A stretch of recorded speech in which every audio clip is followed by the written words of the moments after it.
Anda masih bersama kami dalam Merah Putih hanya di Nusantara TV. Saya Doni The Kaiser. Kita sudah tiba di segmen terakhir dari jumpa kita di kesempatan episode pekan ini. Saya tahu teman-teman yang ada di studio sudah tidak sabar ingin ikut nimbrung bertanya. Ada yang mau bertanya? Ada. Oh, oke. Sambil disiapkan mikrofonnya ya. Boleh. Boleh berdiri, kemudian perkenalkan diri, namanya siapa, dari mana, hobinya, nomor sepatu, cita-cita. Ya, yang penting-penting aja. Silakan. Oke, perkenalkan nama saya Azahra dari Universitas Indonesia Maju. Azahra dari Universitas Indonesia Maju. Iya. Jurusannya apa? Ilmu komunikasi. Yeay, ilmu komunikasi. Saya juga ilmu komunikasi. Ya. Sama. Tapi beda kampus dan beda zaman, beda angkatan ya. Oke, Azahra, langsung pertanyaan. Pertanyaannya adalah apakah ada program pemerintah untuk anak muda yang berpendidikan untuk bisa membangun desa? Kalau ada, apa aja syaratnya, Pak? Oke, oh ini langsung ke Pak Wamen ya? Iya, untuk Pak Oke, terima kasih. Kasih tepuk tangan buat Azahra. Silakan Pak Wamen. Saya rasa banyak sekali program-program sarjana masuk desa, terus kemudian dari Kementerian Desa, dari Kementerian Pertanian, dari Kementerian Kesehatan, dan kemarin saya bertemu dengan Pak Menteri Kesehatan di daerah Papua itu membutuhkan para dokter dan para medis yang banyak gitu, terutama untuk masyarakat lokal. Anak komunikasi dibutuhin nggak nggak, Pak? Papua gitu. Nah, oleh karena itu saya rasa kalau kemudian sudah menjadi sarjana S1 atau S2 ya tidak boleh menganggur. Kalau menganggur kan berarti pemalas ya kan. Gitu. Karena proses kreativitas, inovasi setelah menjadi mahasiswa itu kan sudah tertanam di bawah sadar mereka dan mereka tentu melakukan sebuah pergerakan ekonomi, pergerakan sosial yang nanti juga bisa berpengaruh terhadap kemandirian diri sendiri. Dan program-program untuk itu banyak. Oke, banyak programnya. Pertanyaannya, mau nggak ke desa? Yakin? Yakin? Berapa lama lagi lulus? Setahun kurang. Yang benar. Jangan sampai nambah dong. Mau ke desa ya? Mau. Pikirkan program untuk masyarakat desa. Desa sekarang keren-keren loh ya. Oke? Oke, Pak. Tepuk tangan buat Azahra. Prof, tadi belum selesai Prof. Bagaimana biar di desa itu ada lembaga-lembaga pembiayaan, perbankan ya, atau apapun bentuknya yang mampu memberikan dukungan kepada masyarakat soal ekonomi. Baik, lembaga Permodalan ya khususnya ya. lembaga pembiayaan yang sehat kalau ditopang oleh tabungan yang sehat, yang cukup ya. Jadi jangan pinjam-pinjam tapi simpan Nggak pinjam. bersimpan. Biasanya seperti itu. Jadi jangan juga sebaliknya, jangan juga simpanan dari desa dibawa ke kota disalurkan untuk orang kota, enggak juga ya. Dan dari sana, jadi mungkin pertanyaannya apa ada yang disimpan oleh masyarakat desa uangnya supaya lembaga pembiayaannya, microfinancingnya bisa hidup gitu. Iya. Saya katakan tadi dimulai dari aktivitas ekonomi ya. Kalau ada hasil kemudian dijual atau mohon maaf mungkin sudah menggunakan QRIS gitu, itu dengan sendirinya sudah mulai berputar keuangan itu kan. Dengan pembayaran non tunai dan anak-anak sekarang sudah jarang menggunakan uang. Mungkin yang hadir di sini jangan-jangan di dompetnya juga nggak ada uang, tapi ada ATM, ada QRIS kan. Kalau mereka itu kebiasaannya semua serba digital. Ya, Kalau betul. perlu beli gorengan, dia pinjam ke teman yang bawa cash, nanti dia transfer.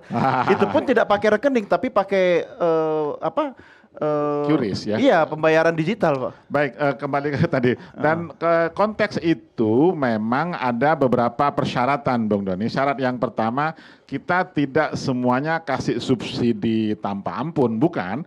Tapi sekaligus juga mendidik teman-teman orang desa untuk melek perbankan. Ya. Jadi konteksnya adalah mereka literasi amat sangat dibutuhkan.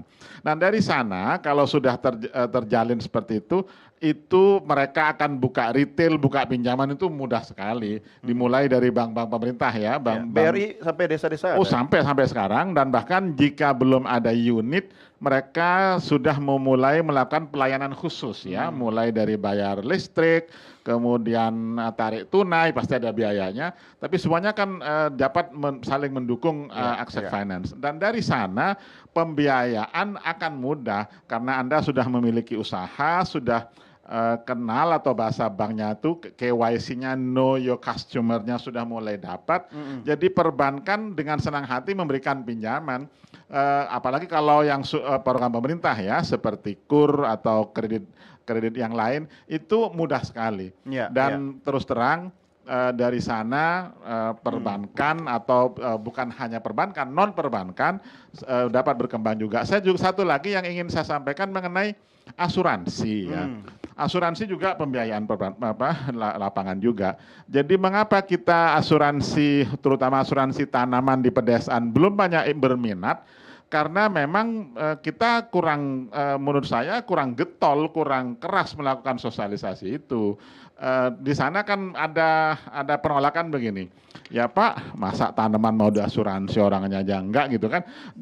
Tapi kalau sebaliknya yang disampaikan, kalau sampai ada gagal panen, kena serangan hama penyakit, semuanya ditanggung dan petani nggak harus rugi. Risikonya. Dan kalau disampaikan dengan seperti itu untuk penanggulangan itu, mungkin mereka akan tertarik.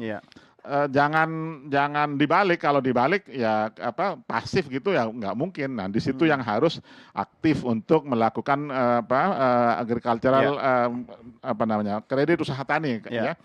Dan asuransi usaha AUTP, asuransi usaha tani. Mungkin selama ini masyarakat yang dipikir cuma asuransi jiwa kali ya Prof ya. Ternyata banyak asuransi. Saya akan memberikan kesempatan masing-masing untuk memberikan kata kunci. Pak Arifin, tantangan terbesar sekarang juga bagaimana menyiapkan desa dan masyarakatnya itu siap dengan segala perubahan zaman. Sekarang sudah borderless Pak, sudah tanpa batas, kita bisa berinteraksi ke seluruh dunia dengan akses teknologi tadi. Apa yang bisa Anda sampaikan khususnya bagi masyarakat desa kita? Silakan Pak. Terima kasih. Tantangan zaman harus diikuti oleh seluruh masyarakat, khusus untuk masyarakat di pedesaan. Sekarang teknologi semakin mudah diakses, oleh karena itu semua masyarakat desa sangat membutuhkan akses melalui jejaring ini, akses medsos dan segala macam, karena tanpa melakukan akses terhadap kemajuan informasi dan teknologi, maka desa itu akan lamban untuk berkembang. Apabila desa itu mampu untuk melakukan upaya peningkatan teknologi dan informasi, maka desa itu akan cepat maju dan berkembang. Yang sasarannya adalah pemerintahannya maju dan masyarakatnya sejahtera. Itu. Masyarakat desa harus siap. Harus siap. Harus siap karena tantangan zaman tidak boleh dijauhi, harus digeluti dengan tekun. Siap, terima kasih Pak Arifin. Saya ke Pak Ujang. Pak Ujang, bagaimana biar masyarakat kita melek informasi lebih merata semua bahwa program pemerintah ini harus kita dukung dari masing-masing kita tentunya. Silakan Pak Ujang. Ya, kalau kita bicara sisi anggaran kan ada 71 triliun ya untuk dana desa itu. Tentu masing-masing desa Pak Arifin paham betul ya 1 miliar ya. Ini kan bisa digunakan dimanfaatkan untuk pemberdayaan khususnya ekonomi. Karena kalau kita bicara soal keluarga, ketahanan masyarakat desa termasuk negara itu kan ekonomi. Persis misalkan kalau saya miskin, ekonominya goncang, keluarga pun bisa goncang. Negara pun sama, desa pun sama. Kalau tidak ada perputaran katakanlah ekonomi di desa itu ya masyarakat di desa itu akan keluar. Oleh karena itu pemerintah memastikan ke depan, mudah-mudahan tadi ya program yang sudah dicanangkan oleh Pak Wamen, oleh seluruh kementerian dan lembaga di pemerintahan Pak Prabowo Gibran itu betul-betul bisa direalisasikan tahap demi tahap sesuai dengan instruksi Pak Presiden. Dan kami yakin itu akan berjalan. Kami punya komitmen itu untuk membangun Indonesia dari desa. Kira-kira seperti itu Bang. Baik. Prof, menarik institusi perbankan lebih banyak lagi terjun ke desa atau wilayah transmigrasi, Prof. Baik, dimulai dari strategi pengembangan wilayahnya dulu, terus terang itu ya. Jadi pemimpin yang lebih tinggi, bukan hanya pemimpin desa, tapi pada setidaknya dari bupati, wali kota sampai provinsi, kira-kira tahu peta spasialnya seperti apa. Kalau peta spasial sudah ditentukan, sudah pasti mengikut adalah peta ekonomi. Mulai dari rantai nilai semua produk, nggak hanya produk pertanian, tapi produk UKM segala macam. Dan dari situ perbankan pasti datang, nggak mungkin tidak datang. Jadi kalau dulu prinsipnya kita nyari perbankan, sekarang perbankan pasti nyari aktivitas ekonomi, udah hampir pasti, karena di sana sumber uang, dimulai dari yang investasi, yang modal menengah sampai besar, sampai kepada retail. Kalau di sana aktivitas ekonomi sudah pasti jalan, pasti perbankan akan minimal dimulai dari buka ATM kan, dan di situ ngambil tabungan masyarakat dan lain-lain. Jadi fungsi perbankan, Bung Doni, mohon tidak dilupakan, dia intermediasi dari aktivitas perekonomian, menjembatani orang yang punya uang dengan orang yang butuh uang. Kalau itu jalan, ya biasanya ekonomi juga jalan. Menjadi tidak baik, menjadi tidak adil jika perbankan ngambil uang orang desa sekali lagi lalu dibawa ke kota, itu menjadi bukan seperti itu menyedot, itu yang fair itu yang sebaliknya yang terjadi. Malah bukan ruralisasi yang terjadi, malah urbanisasi yang terjadi. Kita kan sekarang dalam konteks membangun dari desa, dan ada satu lagi yang belum pernah kita bahas, reindustrialisasi perdesaan itu kayaknya perlu kita bahas juga. Kita baru membahas pembangunan ekonomi. Jadi harus diindustrikan lagi.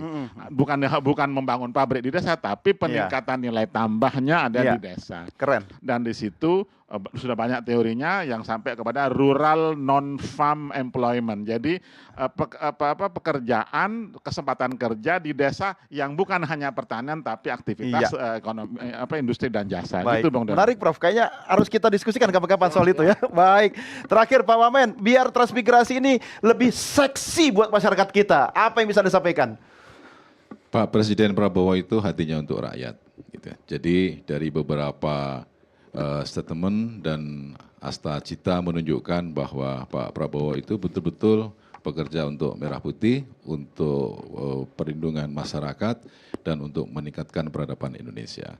Nah, dalam konteks ini kita menyadari bahwa ini kementerian yang lahir kembali dan ada semangat antusiasme dari warga ex-transmigran dari kawasan 619 kawasan transmigrasi ini. Mereka sudah mulai bangkit kembali. Kalau kemudian ada persoalan tentang infrastruktur, sumber daya manusia, dan lembaga permodalan, kita bisa melakukan koordinasi dan komunikasi agar kita mampu untuk menciptakan pertumbuhan ekonomi baru di sentra-sentra pedesaan, sehingga program desa itu bukan hanya menyangkut soal pertanian ansih, tapi juga bisa maritim, pariwisata, dan dalam rangka untuk pengembangan nilai tambah seperti kata Prof. Inul tadi itu, ya proses jasa dan industri itu juga harus menjadi bagian yang sinergis dalam rangka untuk meningkatkan pertumbuhan ekonomi baru di kawasan desa agar menjadi desa yang mandiri. Siap. Oke, boleh tepuk tangan dong. Pak Viva, selamat bertugas, bekerja keras untuk rakyat. Terima kasih. Saya harus akhiri sampai di sini diskusi kita. Terima kasih untuk seluruh panelis yang luar biasa. Kita berikan tepuk tangan. Terima kasih Pak Wamen, Pak Ujang, Prof, terima kasih. Pak Arifin juga terima kasih. Dan juga buat Anda teman-teman yang hadir di studio, terima kasih. Selamat buat Anda. Anda adalah pemilik masa depan bangsa Indonesia. Kita berpisah sampai di sini. Jangan lupa saksikan terus Merah Putih hanya di Nusantara TV. Saya Doni De Keyser. Salam Nusantara. Merdeka.